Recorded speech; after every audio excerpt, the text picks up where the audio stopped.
3 of 6 Let's Go Washington initiatives will have hearings in Olympia this week. And there is a very, very simple way that doesn't even require you leaving your home for you to make your voice heard. This segment is brought to you in partnership with our friends over at Future 42. Turn your frustration into action at future42.org. So it was a lovely day on Friday. Hundreds of people showed up outside the Washington State Capitol for the second rally that's been held in support of these initiatives. And I'll tell you what, the first time we were out there rallying, we had fewer people and no hearings. The second time, we had more people in 3 hearings. I felt a lot of excitement being out there that really this is an opportunity for people to push back against what one-party rule has done to the state and some of the really misguided policies that have been pushed through by the majority party. So the rally was wonderful, and thank you so much to everyone who took the time on a Friday, beautiful Friday, to come down and to join. So as we've been saying, there's 6 initiatives total. Only 3 of them are going to get hearings. The other 3, Democrats have made it pretty clear they're not interested in reversing some of these major taxes that are bringing a bunch of money in, the carbon tax that has been a result of the CCA, the tax on capital gains, the long-term care tax, all of that. They are content with letting those initiatives go to voters. So this week, however, they are holding hearings, 1 on Tuesday, 2 on Wednesday, on 3 of these initiatives. So Initiative 2111, which says no state income tax, just trying to solidify that because we know that they've been poking and prodding and trying to figure out if there's a way to get around the state constitution. So that no state income tax hearing will be held tomorrow in Olympia. And then 2 on Wednesday, Initiative 2081, restoring parental rights, giving you more knowledge about what's happening with your kids at school and medically speaking.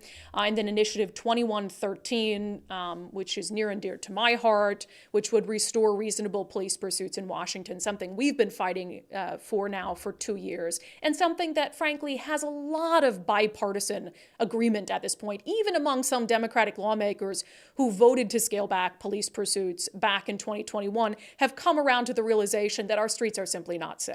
So I realize that not everyone can get down to Olympia for a rally. I realize that not everyone is going to be able to show up and testify at these hearings.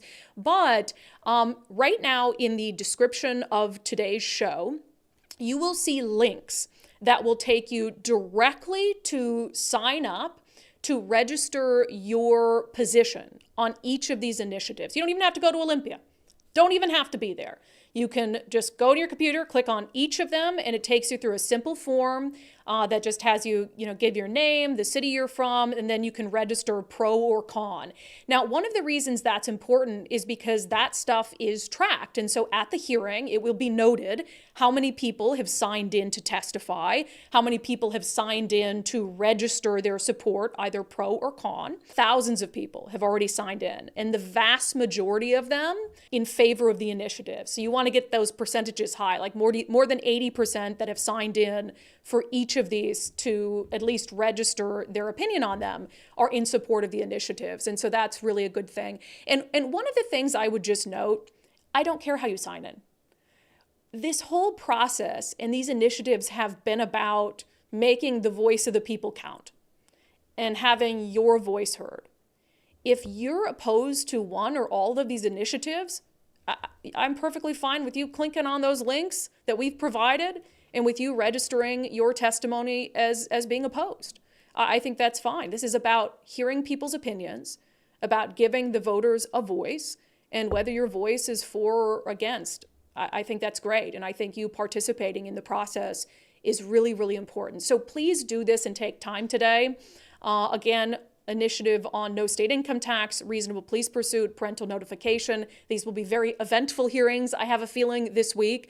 At this point, it's probably unlikely, if you haven't signed up and heard already that you're going to be chosen to actually testify, pretty unlikely that you're going to be able to offer even remote or in-person testimony because, like I said, more than 3,000 people have already signed up in some form to weigh in on these. But so that's why I would just suggest just sign in and just note for the record, hey, I'm a voter, here's who I am, here's where I live, and here's how I feel about this particular initiative, because that really does matter at the end of the day. And also our friends at future42.org, if you sign up for their newsletter, They are always putting out examples of ways that you can get involved, and they've been putting out updates on this as well, in ways that you can sign up to testify on not just these initiatives, but other bills as well.